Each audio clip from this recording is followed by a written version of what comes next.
Offer एक के बाद एक, जी हाँ, एक पर एक फ्री, पहले आइए पहले पाइए, ऐसे तमाम बातें आपने सुनी होंगी। बहुत सारे जब सेल लगता है तो इस तरीके की ऑफ़र निकाले जाते हैं, कंपनियां ऑफ़र निकालती हैं, एक पे एक फ्री, एक ले जाइए दूसरा मुफ्त पाइए। लेकिन अब सेल तो लग रही है राजनीतिक पार्टियों में भी, और ये सेल कोई और नहीं लगा रहा है, इस सेल को लगाया है समाजवादी पार्टी के प्रमुख अखिलेश यादव ने। जी हाँ, उत्तर प्रदेश में जिस तरीके से भारतीय जनता पार्टी के अंदर योगी मंत्रिमंडल के अंदर खटपट देखने को मिल रही है, योगी मंत्रिमंडल में हालात बिल्कुल ठीक नहीं है, बीजेपी के अंदर स्थितियां बिल्कुल ठीक नहीं हैं।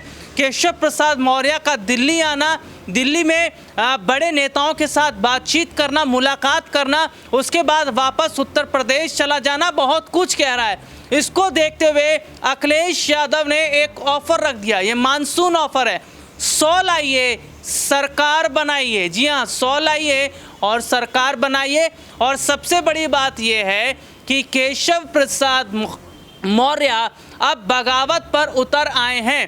केशव प्रसाद मौर्य उत्तर प्रदेश में एक बड़ा चेहरा है, और अगर वो योगी आदित्यनाथ के खिलाफ बगावत कर रहे हैं तो क्या ये माना जाए कि योगी आदित्यनाथ के लिए आगे की राह आसान नहीं है।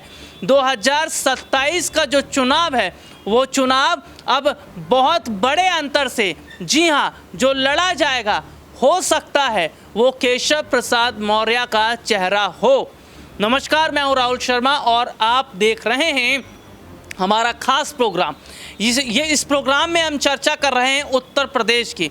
उत्तर प्रदेश से होकर ही दिल्ली का रास्ता निकलता है। उत्तर प्रदेश में जिस तरीके की सरगर्मियां बढ़ रही हैं, उत्तर प्रदेश में जो हालात देखने को मिल रहे हैं, उत्तर प्रदेश में जिस तरीके से देखा जा रहा है कि योगी मंत्रिमंडल के अंदर सब कुछ ठीक नहीं है, और उसके विपरीत जो दूसरी तस्वीर निकल कर आई है, अखिलेश यादव ने जो बड़ा ऑफर रख दिया है 100 लाइए सरकार बनाइए का, तो क्या वो ये चाह रहे हैं कि केशव प्रसाद मौर्य अब समाजवादी पार्टी के साथ हाथ मिला ले। और सबसे बड़ी बात, अगर केशव प्रसाद मौर्य का मैं जिक्र कर रहा हूं, तो जब दिल्ली गए थे, एक बड़ी बैठक होती है, और दिल्ली से जब उत्तर प्रदेश का रुख करते हैं तो चेहरे पर एक नई मुस्कान है, चेहरा एकदम खिला हुआ है, एकदम आत्मविश्वास नज़र आ रहा है। तो क्या समझा जाए, इस मीटिंग में वो बड़े फैसले ले लिए गए हैं जिसका इंतज़ार किया जा रहा था, या केशव प्रसाद जिसका इंतज़ार कर रहे थे। उत्तर प्रदेश की अगर मैं बात कर रहा हूं तो ये दो बड़े चेहरे इन दिनों चर्चाओं में बने हुए हैं, पहले प्रदेश के मुख्यमंत्री योगी आदित्यनाथ और दूसरा केशव प्रसाद मौर्य। सबसे बड़ी बात यह है कि केशव प्रसाद मौर्य के साथ में वोट बैंक ज़्यादा है, और उत्तर प्रदेश के मुख्यमंत्री योगी आदित्यनाथ के पास उतना वोट बैंक अंदर खाने नहीं है। जी हाँ, मैं अंदर खाने की बात कर रहा हूँ, यानी कि विधायकों का मैं जो जिक्र कर रहा हूँ, ज़्यादा विधायक मौर्य को सपोर्ट कर रहे हैं, समर्थन कर रहे हैं, लेकिन योगी आदित्यनाथ को उतना समर्थन नहीं मिल रहा। और अब ऐसे क्या हालात हुए हैं कि योगी आदित्यनाथ को लेकर इतना बड़ा फैसला लेना पड़ रहा है, और कहीं ना कहीं जो देखा भी ये जा रहा है वो यही है कि आने वाले समय की जो तस्वीर है वो यही बता रही कि केशव प्रसाद मौर्य एक बड़ा चेहरा उत्तर प्रदेश में बनते नजर आ रहे हैं। सिलसिलेवार तरीके से मैं अपने दर्शकों को समझाऊंगा, जरा ध्यान से सुनिएगा उत्तर प्रदेश में चल क्या रहा है, बयानबाजी का जो दौर है वो कहाँ जा रहा है, और क्या अगर नहीं थम रहा है बयानबाजी का ये दौर तो फिर इसके सियासी मायने यही निकाले जाएं कि उत्तर प्रदेश में बीजेपी के अंदर ठीक नहीं है, और अखिलेश यादव का ये ऑफर बहुत कुछ उत्तर प्रदेश की तस्वीर को पलट सकता है। और केशव प्रसाद मौर्य अगर समाजवादी पार्टी का रुख कर लेते हैं, क्योंकि समाजवादी पार्टी की जो पकड़ है उत्तर प्रदेश में पहले के मुकाबले मजबूत हुई है।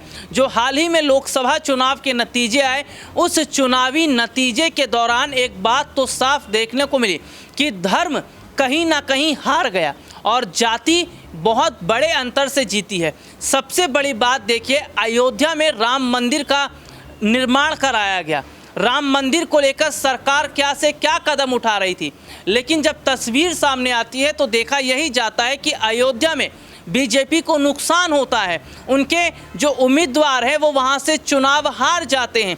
समाजवादी पार्टी के बड़े नेता, बड़े कैंडिडेट अवधेश, जी हाँ, वहाँ से चुनाव जीत जाते हैं। बीजेपी के उम्मीदवार हारते हैं, समाजवादी पार्टी के उम्मीदवार जीत जाते हैं। और सबसे बड़ी बात यह है कि उत्तर प्रदेश में जो सीटों का मैं जिक्र कर रहा हूँ, जिस तरीके से समाजवादी पार्टी की सीटें बढ़ी हैं, उसको देखकर विपक्ष और ज़्यादा मजबूत तो हुआ है, लेकिन कहीं ना कहीं अब अखिलेश यादव की कोशिश 2027 की तरफ भी है। मैं बयानों का जिक्र कर रहा था कि बयान कहां से कहां शुरू हुए और कैसे इस बयान की चर्चा दिल्ली तक होने लगी और आनन फानन में केशव प्रसाद मौर्य को बुला लिया गया और इस बैठक में कई बड़े फैसले लिए गए और मौर्य को बड़ी जिम्मेदारी अब दी जाने वाली है। देखिए, मैं अपने दर्शकों को बता दूं कि हाल ही में रविवार को, बीते रविवार को एक बैठक होती है। इस बैठक में प्रदेश के मुख्यमंत्री योगी आदित्यनाथ, केशव प्रसाद मौर्य और बीजेपी के तमाम कई बड़े मंत्री मौजूद थे। इसी बैठक में केशव प्रसाद मौर्य ने अपनी बात रखी, जिसमें उन्होंने कहा कि संगठन से बड़ा कोई नहीं है और संगठन से बड़ा कोई नेता अपने आप को समझ भी नहीं सकता है। संगठन है तो सब है। और सीधे तौर पर उन्होंने ये साफ तौर पर कह दिया था कि संगठन से बड़ा अगर कोई बनने की कोशिश करता है तो उसको नुकसान होगा। दूसरी तरफ देखिए, उत्तर प्रदेश के मुख्यमंत्री योगी आदित्यनाथ का बयान। योगी आदित्यनाथ ने सीधे सीधे तौर पर कहा था, चुनावी हार की चर्चा हो रही थी कि ज़रूरत से ज़्यादा चुनावों के समय आत्मविश्वास अच्छा नहीं होता है। और सीधे तौर पर उन्होंने ये भी कहा था कि आत्मविश्वास की वजह से ही ये हालात हुए हैं, क्योंकि ज़रूरत से ज़्यादा आत्मविश्वास प्रधानमंत्री नरेंद्र मोदी जी जता रहे थे, क्योंकि अयोध्या में राम मंदिर जो बन गया था। दरअसल प्रधानमंत्री नरेंद्र मोदी इस गलतफहमी में थे, सरकार इस गलतफहमी में थी कि राम मंदिर बन गया तो समझो 400 पार तो हो ही जाएंगे। लेकिन कहीं ना कहीं ये भ्रम टूट जाता है। लोकसभा चुनाव की जो तस्वीरें आई, एनडीए को जो सीटें मिली हैं, वो सीटें ये बता रही थी कि जनता ने धर्म को नहीं चुना है, जनता ने मुद्दों को चुना है, जनता ने स्थानीय हालातों को चुना है। और जिस तरीके से देखने को मिला कि उत्तर प्रदेश से होके ही दिल्ली का रास्ता जाता है, उसी उत्तर प्रदेश में बीजेपी का डब्बा गोल हो गया। जी हाँ, जहां बीजेपी ये सोच रही थी कि 80 में से 80 सीटें लाए जाएं, उत्तर प्रदेश में विधानसभा की सीटों का भी मैं जिक्र कर लूं, कुल 403। और सबसे बड़ी बात 27 को अगर देखा जाए 2027, तो वहाँ तक की भी तस्वीर बिल्कुल सुलझती हुई नज़र आ रही है कि किस तरीके से उत्तर प्रदेश में जो हालात हुए, जो स्थितियाँ हुई, बीजेपी जिस तरीके से चुनाव हार गई, इसका जिम्मेदार योगी आदित्यनाथ को ठहराया जा रहा है। जबकि देखिए, योगी आदित्यनाथ ने क्या कहा था, हार जीत लगी रहती है,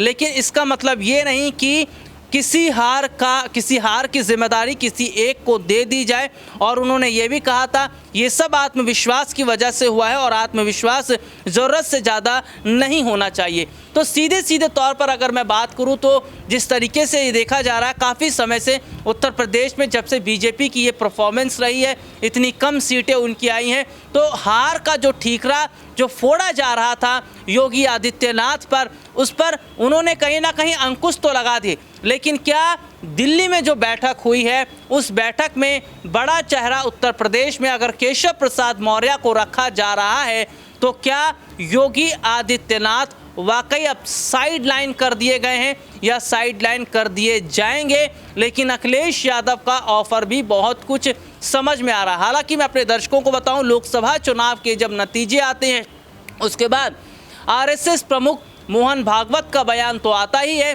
संघ की तरफ से कई बड़े नेताओं का बयान भी आया, जिसमें सीधे सीधे तौर पर उन्होंने प्रधानमंत्री नरेंद्र मोदी को घेरा था। और इसी तरीके की बातें उत्तर प्रदेश के मुख्यमंत्री योगी आदित्यनाथ की तरफ से भी की गई।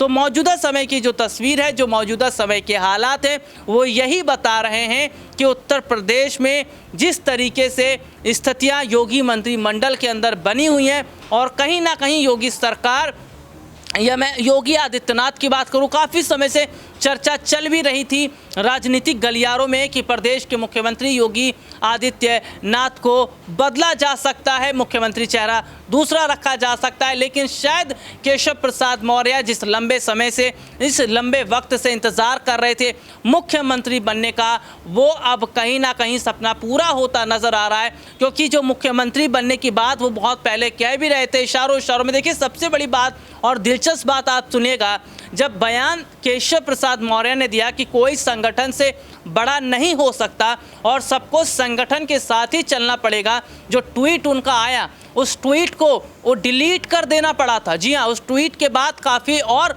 हलचलें शुरू हो गई थी। तो क्या योगी आदित्यनाथ को लेकर जो बातें वो बोल रहे थे उसका राजनीतिक गलियारों में चर्चाएं हुई, इसलिए दिल्ली में बैठक हुई और केशव प्रसाद मौर्य का आत्मविश्वास, केशव प्रसाद मौर्य का कॉन्फिडेंस ये बता रहा है कि शायद अब सीएम कमान केशव प्रसाद मौर्य के हाथ में आने वाली है, आ सकती भी है।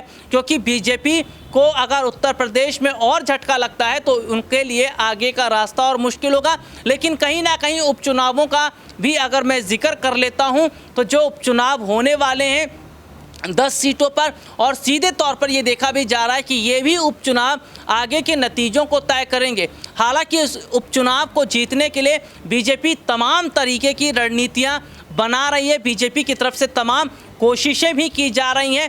तो यहाँ पर देखा जाए जो हार हुई है उत्तर प्रदेश में लोकसभा सीटों के लिहाज से, क्या वो हार अब उसको समेटने की कोशिश की जा रही है, क्योंकि विचार मंथन का दौर जारी है और सीधे तौर पर ये देखा भी जा रहा है कि इसका बड़ा फ़ायदा समाजवादी पार्टी उठाना चाहती है।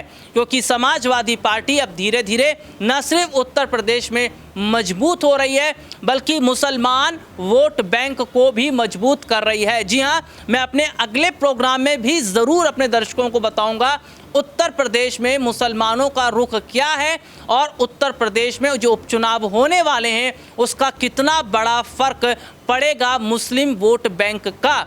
लेकिन यहाँ पर जाते जाते मैं ये बातें ज़रूर कहना चाहूँगा कि अगर केशव प्रसाद मौर्य अब मुख्यमंत्री पद की कमान संभालने वाले हैं तो शायद ये हो सकता है कि योगी आदित्यनाथ को कोई और जिम्मेदारी दी जाए, और अगर बीजेपी में केशव प्रसाद मौर्य को जिम्मेदारी नहीं मिलती तो अखिलेश यादव का वो बयान, वो ट्वीट जो वायरल हो रहा है 100 लाओ सरकार बनाओ का, तो क्या अखिलेश के साथ हाथ मिला लेते हैं केशव प्रसाद मौर्य, तो क्या और ज़्यादा स्थितियां बीजेपी के लिए खराब हो जाएंगी। आगे जो भी अपडेट उत्तर प्रदेश से रहेगा उसको लगातार हम अपने दर्शकों तक साझा करते रहेंगे। देश और दुनिया से जुड़ी तमाम बड़ी खबरों को जानने के लिए हमारे साथ जुड़िए, चैनल को सब्सक्राइब कीजिए।